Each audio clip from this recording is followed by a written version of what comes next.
Okay, good afternoon, everybody, and thank you for allowing me to present the findings of an ESPON targeted approach that we were involved in this time last year. The project finished earlier this year, which was looking at marine spatial planning and land-sea interactions, and it involved 4 collaborating partners: the University of Liverpool, Ecorus, Ecologic, and the University of Malaga.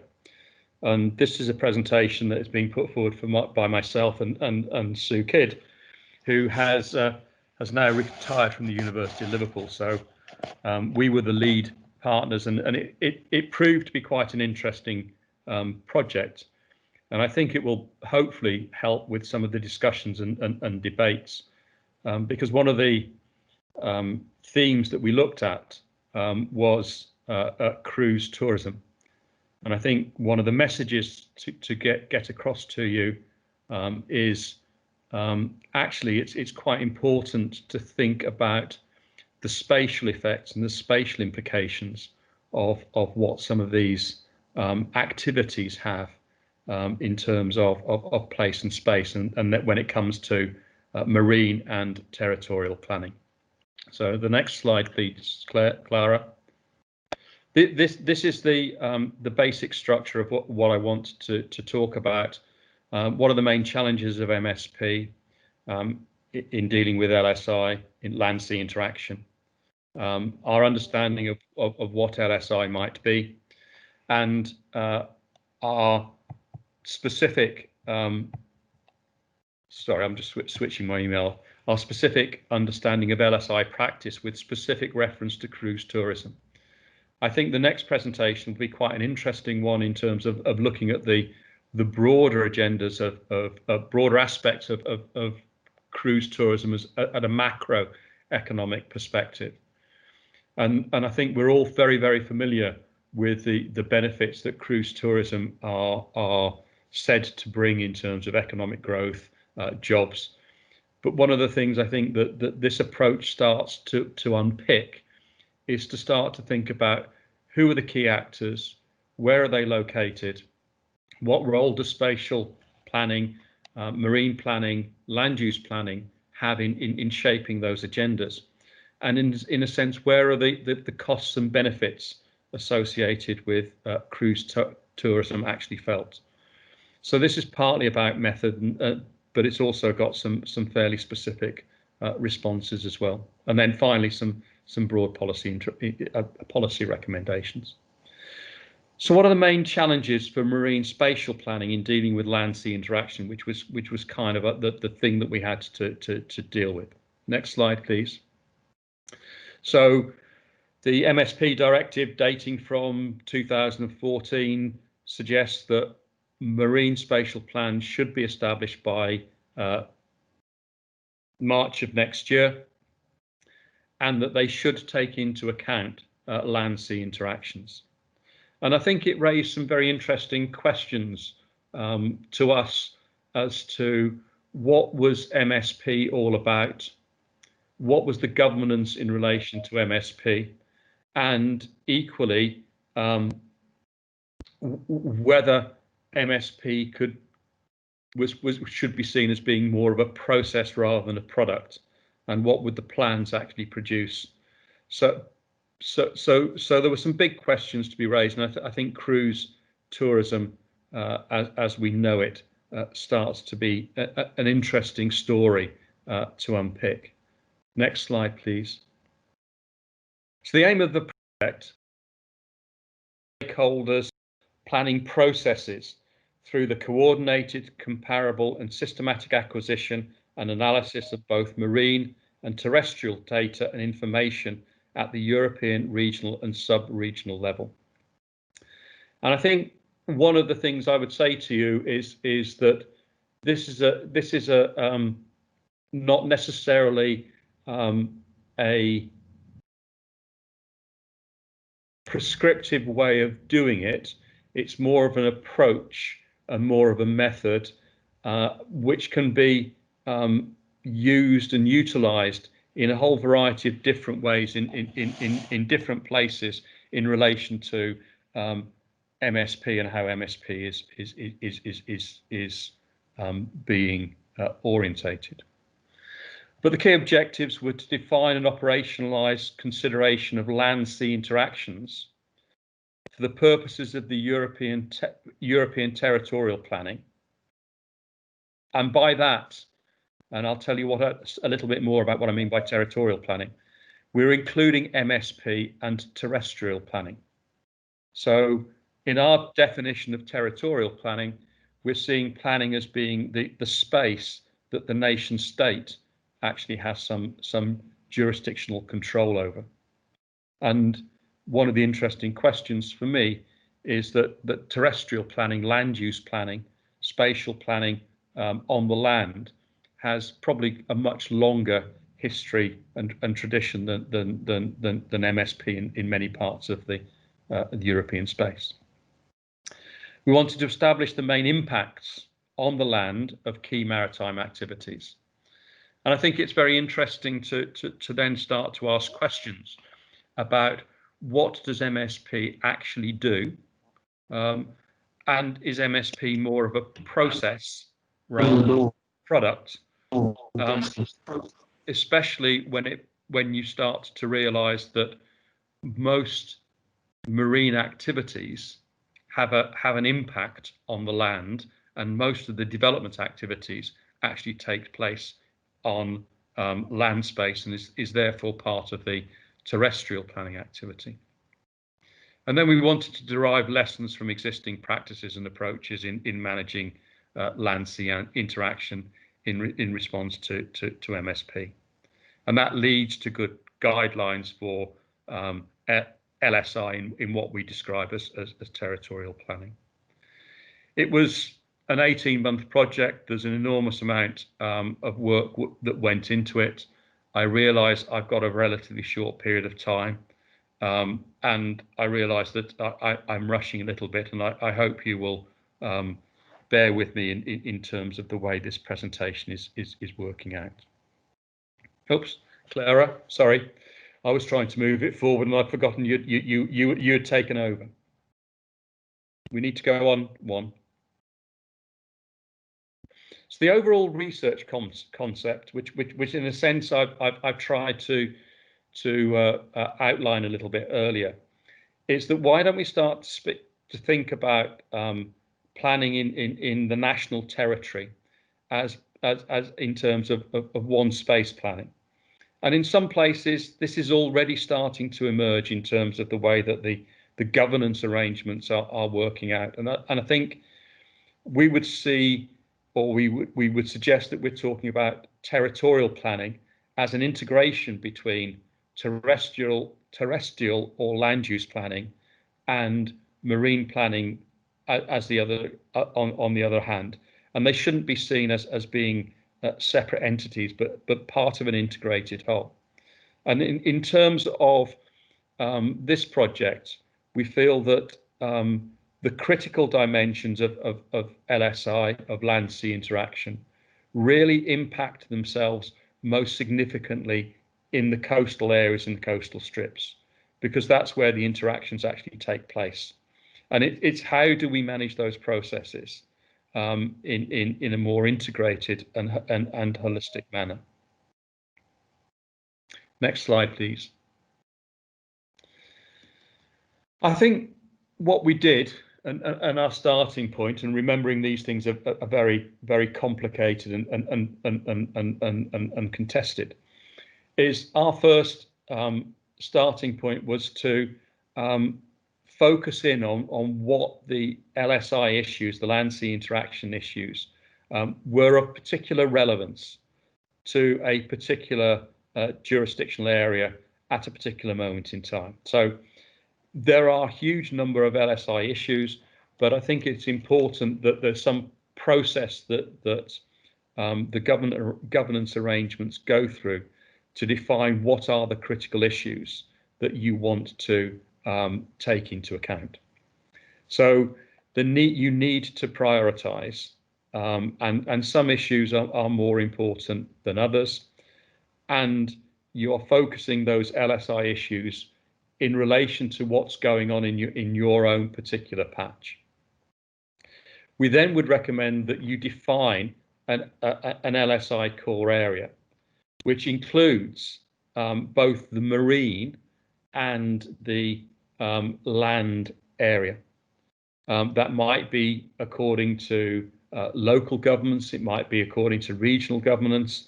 This is really up to you to define. But in a sense, what we are trying to do is to understand where the actors that have an influence over that activity might be located. And in terms of governance, starting to spatialize, if you like, where things actually land in the ground, right? So from a governance analysis, we're starting to look at what is the competence for different actors to have an effective impact in terms of terrestrial and marine planning. And as I've already intimated, those arrangements are very different across the European territory.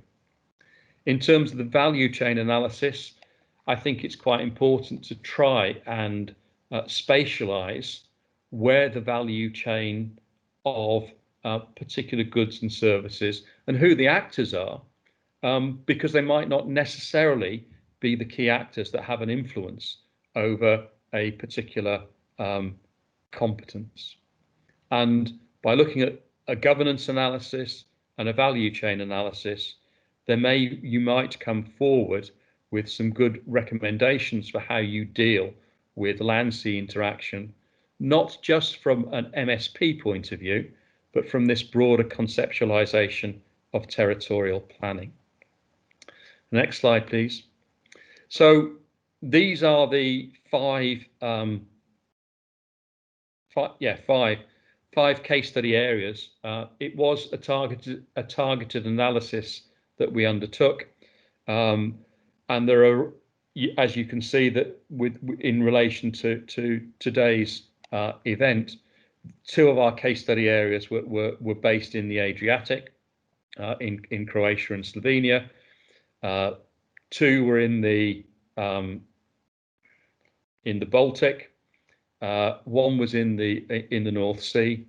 Some of them were national, some of them were subnational, some of them were transnational, and each of the case study participants or case study leads, in a sense, guided us to look at particular focal sectors in terms of trying to spatialize these impacts and effects.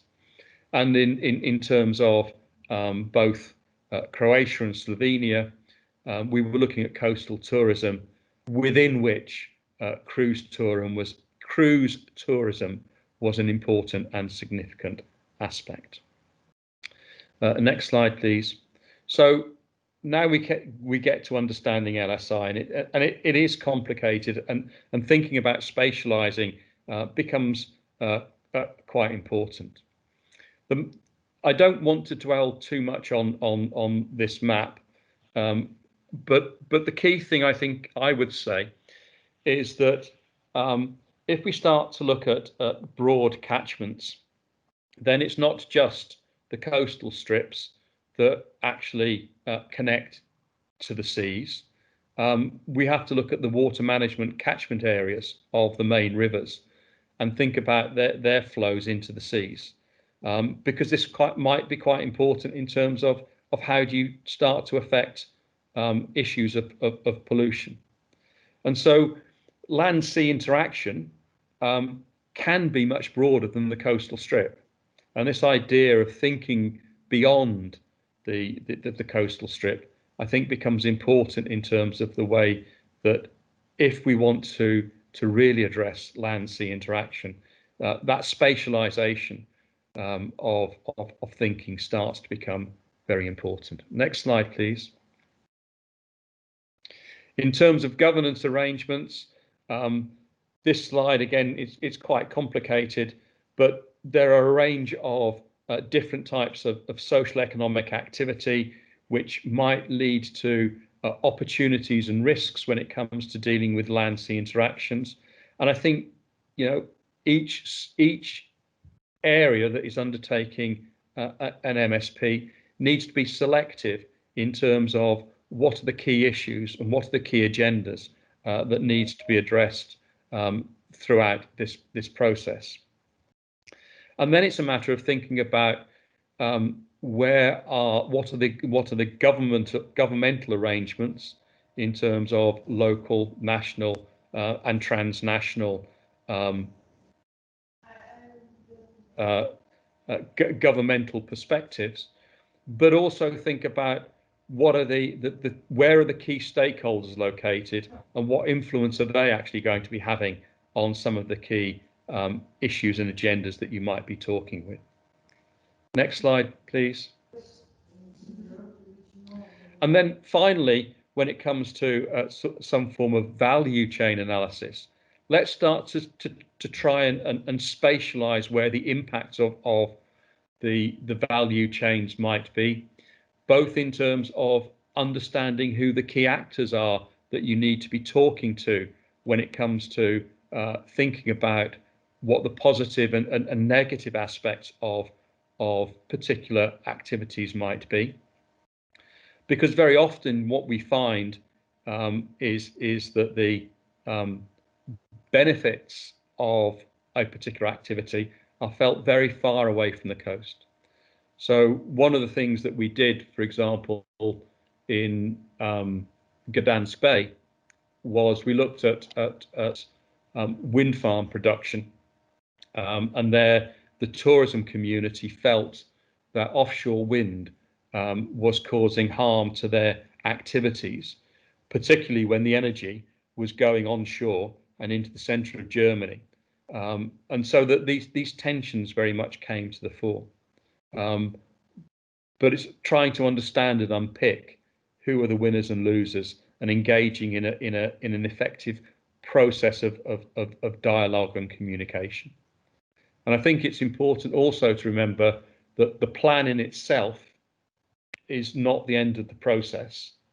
And very often the enthusiasm and engagement that we witnessed in many of the areas that we studied was very great. And I think there was a fear that actually that once the plan had been put into place, that maybe that level of engagement might disappear and dissipate within the fullness of time.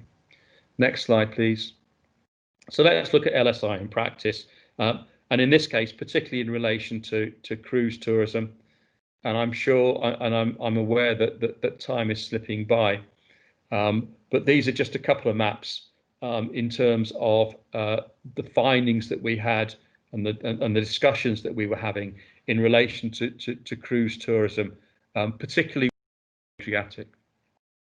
The map on the left-hand side, as I look, starts to unpick what do we actually mean by cruise tourism, and might there be very different impacts in terms of what type of cruise tourism are we looking at, and you know, are there beneficial as opposed to detrimental cruise tourism impacting on the local community. So I think this spatialization of cruise tourism starts to understand who are the winners and who are the losers, and where the key actors that make an influence on cruise tourism are actually located. So we can see that some cruise tourism is if you like, global in nature. Some cruise tourism might be much more focused on the Mediterranean itself, but still fairly large scale. Some cruise tourism might be up and down parts of the Adriatic.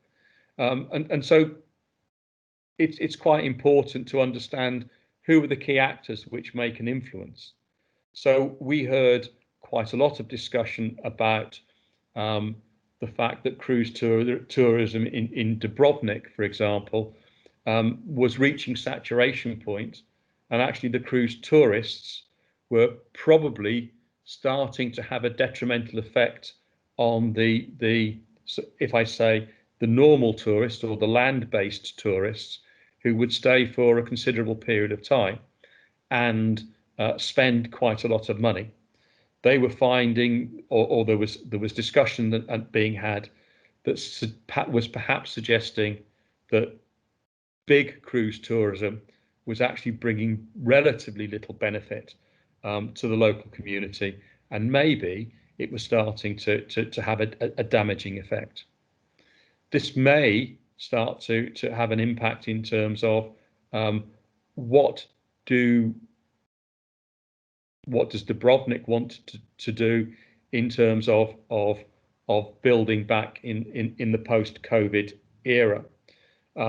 It also starts to highlight in terms of what controls does Dubrovnik have, because very often the decisions to come into Dubrovnik were made by a focus on cruise destinations, the heartland being Venice and Dubrovnik being an intervening opportunity. So by beginning to start to pick at the spatialized aspects of cruise tourism, we can begin to start to think in a little bit more critical manner, if you like, where are the key actors that we need to be engaging? And sometimes those key actors might not be in the focal area. There might be the key actors might actually be outside the core area, and as you can see on the map on the right hand side, the core area in this case was defined in terms of the maritime area and the immediate coastal strip. So this spatialization, I think, is quite an important approach in terms of taking these ideas further forward. Next slide, please. If we start to look at the governance analysis that was taking place, many countries were already moving towards a one-space territorial perspective in terms of the governance arrangements in relation to marine planning, marine spatial planning, and land use planning. So we can see in Slovenia, the Spatial Planning Act, which came into effect in June of 2018, was integrating land and sea at a national level. And interestingly, the coastal municipalities, once the MSP plan was adopted, were intending to adopt the plan as a localized regional plan. So showing how the land and sea were seen as a one space territory, rather than perhaps as perhaps has been traditionally envisaged as being a separate entities in their own right. But quite a lot of change is taking place in terms of these governance arrangements. And coming from a land use planning point of view, and a land use planning academic point of view, I think very often traditional planning education doesn't really take into account the marine dimension, which is now becoming part of the governance arrangements of most of the nation territories. Next slide, please. So what are the policy recommendations? I think I will leave that one and go on to the next slide, if I may. I'm running out of time. I think if you take this approach, and I think it helps us to address LSI requirements that are set out in the MSP directive by a new way of thinking, by thinking about what issues are actually going to be critical, and it starts to help us to step into the complexity of LSI and complexity and to prioritize depending on what is the particular issue that is important to a particular place or a particular location. I think this idea of thinking of the spatial implications and the spatial impacts and the spatial consequences and where the key actors are actually located And I think it can be done in a harder or soft way, depending on the perspective that you're using. Is quite an interesting way to open up new avenues of discussion in terms of thinking about how these spaces should be planned for in a more integrated manner. So it provides a structured approach to identifying key actors within the value chain. And then ultimately, it should support better planning and management of LSI in this integrated approach. And I think it's important as we move forward that we think of the land and the sea as being an integrated territorial whole. But there's no getting away from the complexity. What it does, I think, is the method, the approach, gives us a way of stepping into that complexity, gives us a way of perhaps identifying key actors, key agents who perhaps traditionally we might not have otherwise have thought of as being important in trying to unpick the strategies and approaches as we move forward. Next slide, please. And this chart just kind of tries to give you an overall implication about the difficulties of trying to deal with and conceptualize all of these issues that I've been talking about. We have tended to think about LSI issues only affecting the coasts, but they don't. They go much wider. They go much further. Maybe that starts to think about who we need to engage in these processes, and perhaps step beyond our original thinking. Equally, when it comes to cruise tourism, spatializing the impacts of cruise tourism might help us to understand better the impacts of different types of cruise tourism on different types of community, and we might need to start to think about how different effects.